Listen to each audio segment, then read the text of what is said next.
Berita saya hari ini adalah pendudukan Israel atas wilayah-wilayah di Palestina yang semakin meningkat. Pendudukan wilayah Palestina oleh Israel adalah salah satu konflik terpanjang di dunia modern, berlangsung lebih dari 7 dekade. Konflik ini tidak hanya melibatkan pertikaian politik, tetapi juga memengaruhi kehidupan jutaan warga sipil yang berada di tengah ketegangan.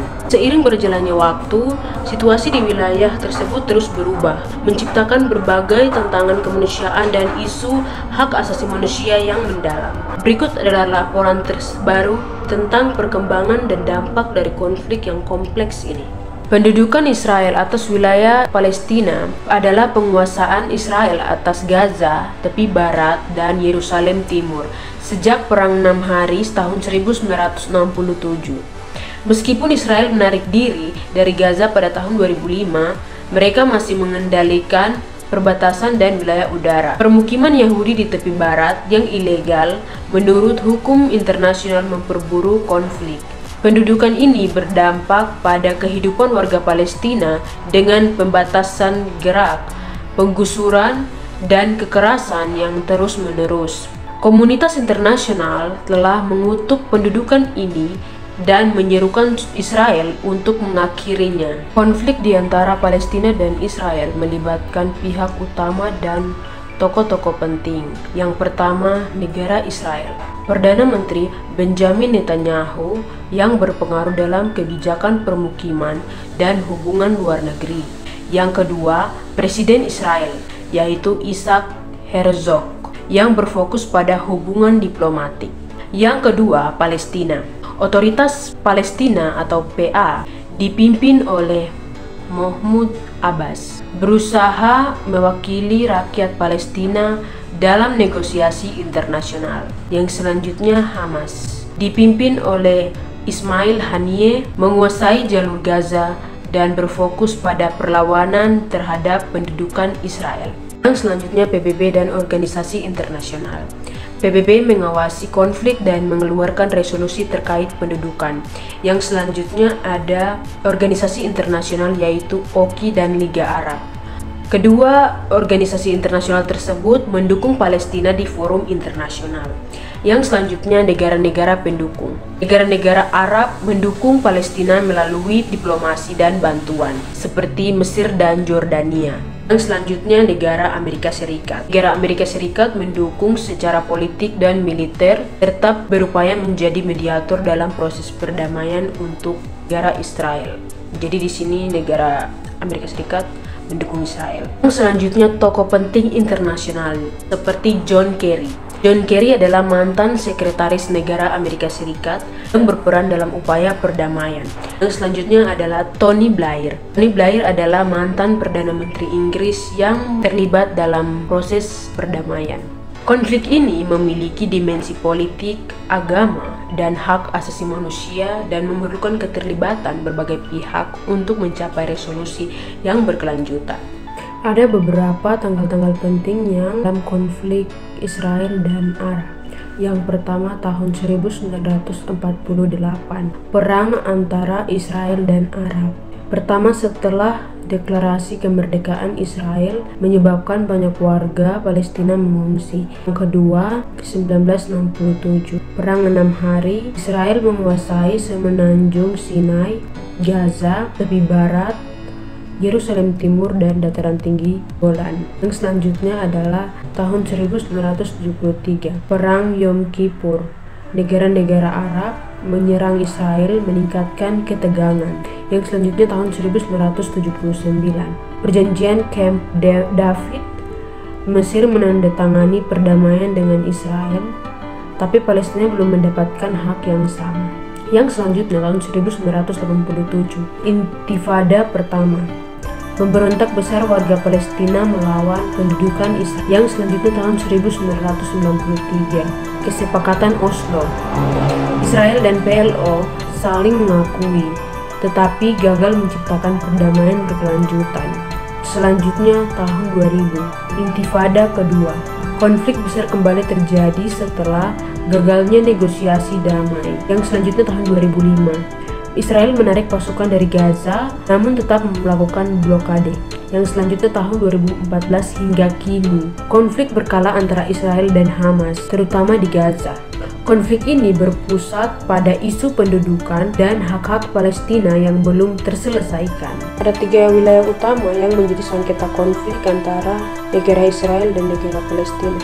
Yang pertama adalah wilayah tepi barat. Wilayah di sebelah barat Sungai Yordan yang diduduki Israel sejak tahun 1967.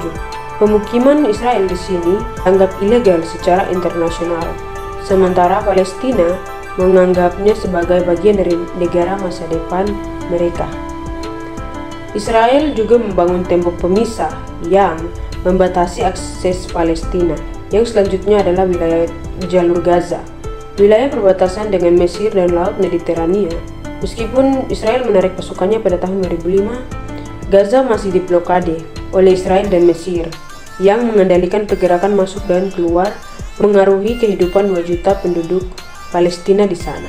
Yang selanjutnya adalah wilayah Yerusalem Timur. Bagian Yerusalem yang diambil alih oleh Israel pada tahun 1967, Palestina ingin menjadikannya ibu kota mereka, sementara Israel mengklaim seluruh Yerusalem sebagai ibu kotanya. Wilayah ini sangat sensitif karena pentingnya situs-situs keagamaan. Ketiga wilayah ini menjadi fokus negosiasi dan bentrokan karena nilai sejarah, identitas nasional, dan agama. Yang selanjutnya, mengapa konflik Palestina dan Israel bisa terjadi dikarenakan ada beberapa hal, yaitu dikarenakan sejarah, politik, agama, dan sosial. Yang pertama yaitu dikarenakan sejarahnya. Setelah Perang Dunia Pertama, Inggris mendukung pembentukan rumah bagi Yahudi di Palestina tanpa memperhatikan hak penduduk Arab. Pada tahun 1947, PBB mengusulkan pembagian wilayah yang ditolak Palestina. Setelah pembentukan Israel, pada tahun 1948, ribuan warga Palestina menjadi pengungsi. Selanjutnya, alasannya karena politik. Israel menduduki tepi barat dan Yerusalem Timur sejak tahun 1967, yang menjadi sengketa utama.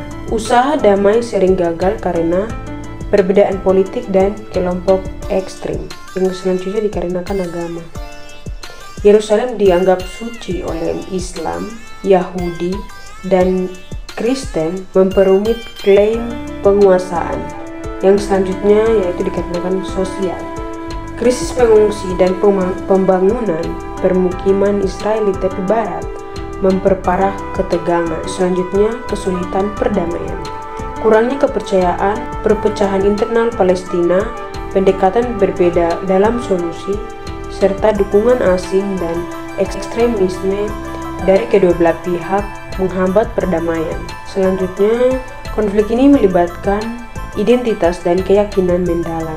Perdamaian butuh kompromi, saling percaya, dan dukungan internasional yang netral. Pendudukan wilayah Palestina sejak tahun 1967 berdampak besar pada kehidupan warga Palestina.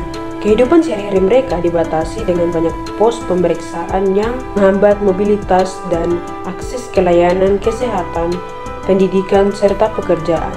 Pelanggaran hak asasi manusia sering terjadi, termasuk penahanan tanpa pengadilan dan penggusuran paksa, sementara pemukiman ilegal terus berkembang. Kondisi ekonomi juga terpuruk akibat blokade dan pembatasan akses sumber daya, meningkatkan pengangguran dan ketergantungan pada bantuan. Secara keseluruhan, pendudukan ini memperburuk ketidakpastian hidup dan membatasi perkembangan warga Palestina di berbagai bidang. Dan bagaimana tanggapan komunitas internasional, termasuk sanksi, resolusi PBB dan inisiatif perdamaian? Ini laporannya. Ini dia beberapa hukuman yang dikeluarkan oleh Mahkamah Internasional atau ICJ untuk berbagai pendapat dan resolusi terkait pendudukan Israel atas wilayah Palestina.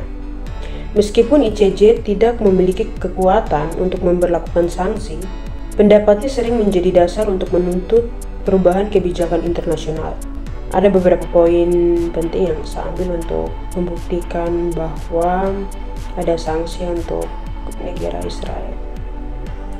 Yang pertama yaitu pendapat konsultatif 2004. ICJ mengeluarkan pendapat bahwa pembangunan tembok pemisah atau fence atau wall oleh Israel di wilayah Palestina adalah ilegal dan melanggar hukum internasional. Mahkamah juga mengatakan bahwa memiliki kewajiban untuk menghentikan pembangunan tembok tersebut dan memperbaiki kerugian yang ditimbulkan. Yang kedua yaitu resolusi PBB. ICJ sering merujuk pada resolusi PBB seperti resolusi 242 dan 338 yang menyerukan penarikan pasukan Israel dari wilayah yang diduduki dan pengakuan hak-hak Palestina. Yang selanjutnya, sanksi internasional. Meskipun ICJ tidak memberlakukan sanksi, beberapa negara dan organisasi internasional telah menerapkan sanksi atau mendukung tindakan seperti boikot dan investasi terhadap Israel sebagai respons terhadap kebijakan pendudukan dan pelanggaran hak asasi manusia di Palestina. Yang selanjutnya, desakan untuk tindakan internasional. Pendapat dan keputusan ICJ sering digunakan oleh negara-negara anggota PBB dan organisasi internasional untuk mendesak tindakan terhadap Israel. Meskipun pelaksanaannya bervariasi tergantung pada dinamika politik internasional. Meskipun ICJ memiliki peran penting dalam memberikan panduan hukum, implementasi sanksi atau tindak nyata bergantung pada keputusan politik negara-negara anggota PBB.